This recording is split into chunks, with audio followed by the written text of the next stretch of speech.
नमस्कार मित्रांनो, आपण दररोज खातो पितो, पण त्या अन्नाचा शेवटचा प्रवास म्हणजेच पचन प्रक्रिया ती व्यवस्थित होते आहे का याकडे फारच कमी लोक लक्ष देतात। पण तुम्हाला माहिती आहे का की आपल्या आतड्यांमध्ये साचणारी ही घाण अनेक रोगांना आमंत्रण देते।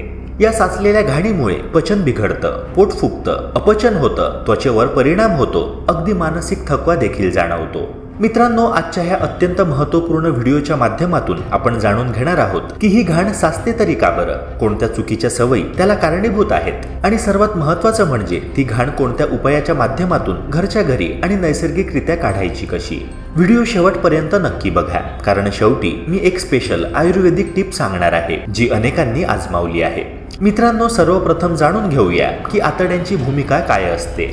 आपल्या शरीरात दोन प्रकारची आतडी असतात। लहान आतडे हे अन्न पचवण्याचे काम करतात आणि मोठे आतडे इथे मल तयार होतो आणि बाहेर टाकला जातो।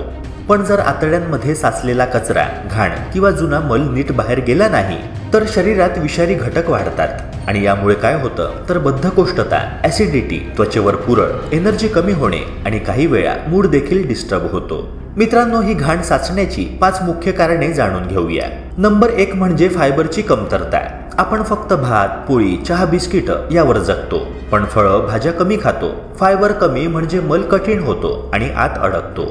नंबर 2 म्हणजे पाणी कमी पिणे। शरीराला हायड्रेशन लागतो, पाणी कमी प्यायलात तर मल नीट पुढे जात नाही आणि आत साचतो। नंबर 3 मसालेदार आणि तेलकट अन्न खाणे। तिखट, झणझणीत खाणं हे चविष्ट असलं तरी पचन संस्थेला ते झटका देतं, परिणामी घाण वाढते।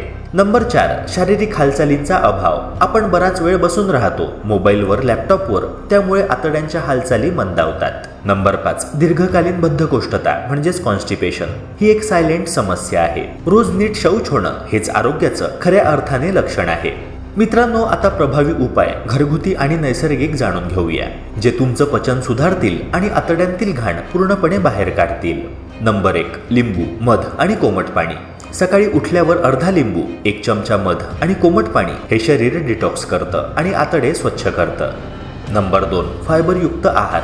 फळं जसे सफरचंद, पपई, भाज्या जसे पालक, गाजर आणि संपूर्ण धान्य म्हणजेच होल ग्रेन्स हे सगळं फायबरने भरलेलं असतं। प्रत्येकाने दिवसातून किमान 20 ते 25 ग्रॅम फायबर घ्यायला हवं। नंबर 3 त्रिफळा चूर्ण। रात्री झोपण्यापूर्वी 1 चमचा त्रिफळा कोमट पाण्यात घ्या। हा आयुर्वेदिक उपाय जुना पण दमदार आहे। पचनक्रिया याने सुधारते आणि आतडी साफ होतात। नंबर 4 दिवसभर कोमट पाणी प्यावं। कोमट पाण्यामुळे आतड्यांतील विषारी घटक हळूहळू बाहेर पडतात आणि मित्रांनो, सगळ्यात महत्त्वाचं म्हणजे फ्रीजचं थंड पाणी पिणे टाळावे। Number 5 probiotics. दही, ताक हे चांगले बॅक्टेरिया वाढवतात आणि पचन संस्था बळकट करतात। नंबर 6 योग आणि हलका व्यायाम। सूर्यनमस्कार, पवनमुक्तासन आणि कपालभाती हे पचन सुधारण्यात फार उपयोगी ठरतात। तेव्हा मित्रांनो, दिवसभरातून 15 ते 20 मिनिटे किमान यासाठी काढाच। नंबर 7 ग्रीन टी किंवा कोरफडीचा रस। ग्रीन टी मध्ये अँटीऑक्सिडंट्स असतात।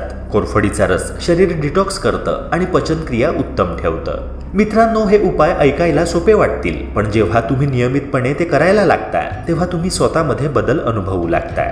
यामुळे पोट हलकं वाटतं, त्वचा उजळते, अपचन कमी होतं आणि सगळ्यात महत्त्वाचं म्हणजे मूड सुधारतो। तुम्ही ऑफिसला जात असाल, आई बाबा असाल, विद्यार्थी असाल तरी हे उपाय प्रत्येकासाठी आहेत। निष्कर्ष काय तर मित्रांनो, आतड्यांची स्वच्छता म्हणजे केवळ पचन संस्था सुधारणं नव्हे तर संपूर्ण शरीर सुदृढ ठेवण्याची पहिली पायरी आहे।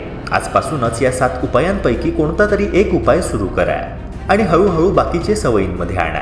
रोगमुक्त, हलकं आणि प्रसन्न जीवन जगायला सुरुवात करा। मित्रांनो, तुम्हाला हा विषय उपयोगी वाटला का? कमेंट सेक्शनद्वारे नक्की कळवा। तसेच हा व्हिडिओ तुमच्या मित्रमैत्रिणींशी शेअर करायला विसरू नका, कारण आरोग्य ही सगळ्यांची जबाबदारी आहे। भेटूया पुन्हा एका नव्या व्हिडिओसह। जय हिंद, जय महाराष्ट्र।